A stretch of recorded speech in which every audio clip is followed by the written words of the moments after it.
நம்ம இப்போ என்ன பண்ண போகிறோம்னா காலையில் இடியாப்பம் செய்ய போகிறோம். இடியாப்பத்துக்கு இடிச்ச மாவு நல்லா பார்த்துங்க, நல்லா 1 மணி நேரம் ஊற வச்சு இந்த அரிசியை ஊற வச்சு இடிச்சிட்டு திருப்பி அவிச்சு காய வச்சு சளிச்சு வச்சுட்டிங்கனாக்கா 1 வருஷத்துக்கு இருக்கும். அப்படியே இன்றைக்கி இதில் கொழுக்கட்டை எல்லாம் பண்ணிக்கலாம். இடியாப்பம் ரொம்ப சாஃப்டாக இருக்கும் பார்த்துங்க. இது நான் போட்டிருக்கிறது ரேஷன் அரிசி மாவு தான். எப்படி இருக்கு பாருங்க, நல்லா கொதிச்ச தண்ணி தான் ஊற்றணும். கொதிச்ச தண்ணியில் கொஞ்சம் இப்படி சால்ட் கம்மியாக போட்டுங்க. இனிப்பாக்குங்க தேங்காய் பால் தட்டி கொதிச்ச தண்ணியில் ஊற்றிக்கிட்டு நல்லா மாவு புதுசுன்னு இருக்கும்.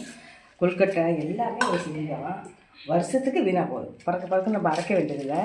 1 வருஷத்துக்கு வேண்டியது வச்சுட்டிங்கனாக்கா யாரும் இருந்தால் டக்குன்னு பருத்தில் பண்ணிங்க எப்படி கொடுத்தீங்கன்னா சூப்பராக இருக்கும். மாவு நல்லா வெளியே இருக்கும். இதே ட்ரை பண்ணுங்கள். இதில் போட்டுக்கலாம்.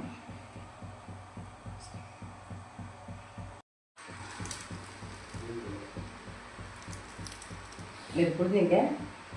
என்ன உங்களுக்கு இஷ்டமோ நீட்டாகவும் இட்லி போட்டுருக்கோம்.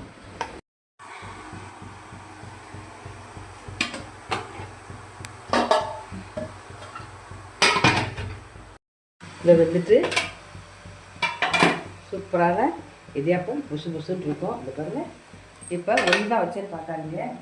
அது பேர ஸ்கூலுக்கு போகிறோம், அதனால வச்சாச்சு. இப்போ நமக்கு வச்சுக்கலாம்.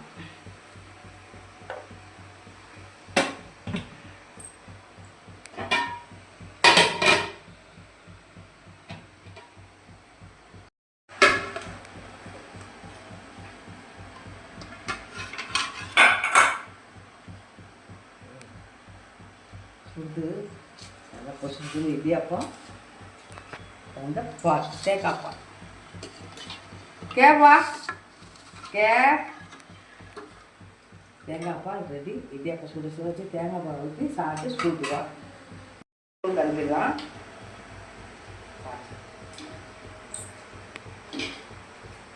நல்லா சாப்பிட்டா இருக்கும். நல்லா சாப்பிட்டு சீக்கிரம் சாப்பிட்டுக்கலாம். நல்லா இருக்கு.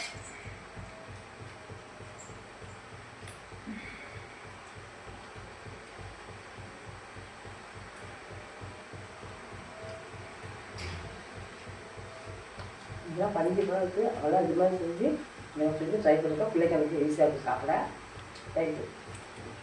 தேங்க்யூ.